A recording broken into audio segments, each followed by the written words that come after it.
काय राव, साधा ऑमलेट खाऊन कंटाळा आलाय ना, त्यामुळेच म्हणले अशी झणझणीत ऑमलेट करी बनवावी. चला बनवूया. एक पॅन घेतलं, त्यात एक अंडा फोडून टाकायचं, त्यावरती मीठ, ब्लॅक पेपर आणि लाल तिखट टाकायचं, ते पण आपल्या चवीनुसार बरं का, आणि 2 मिनटं चांगलं त्याला कुक होऊन द्यायचं. परत एक पॅन घ्यायचं, त्यात तेल टाकायचं, त्यात आपल्या ओळखीचे खडे मसाले टाकायचं. हो, ते मस्त परतल्यानंतर त्यात भरपूर सारा बारीक चिरून कांदा टाकायचा. या कांद्याने तर मला खूप रडवलं. मी म्हणले आता तुला बघतेच, असं म्हणत मी कांद्याला गरम गरम तेलात ढकलून दिला. कांद्याची कस्टडी काढल्यानंतर लगेच त्यात लसूण अद्रकची पेस्ट टाकली आणि भरपूर सारा टोमॅटो कट करून टाकला. आता वेळ कोणाची? अहो कोणाची नाही, आपल्या मसाल्यांची. जगभरचे मसाले टाकायचं, मीठ, हळद, गरम मसाला, लाल तिखट.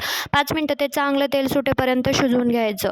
मग त्यात पाणी टाकायचं, जेवढं लागेल तेवढं. जोपर्यंत तो मसाला उड्या मारत नाही ना, तोपर्यंत त्याला शिजवून घ्यायचं. त्यात बनवून घेतलेलं ऑमलेट टाकायचं. नंतर ते मस्त असं 5 मिनटं शिजवून घ्यायचं बरं का. त्यात ताजी ताजी कोथिंबीर टाकायची आणि लांब कट करून हिरवी मिरची 2-3 टाकायची. झाली ना आपली पण मस्त झणझणीत ऑमलेट करी बनवून.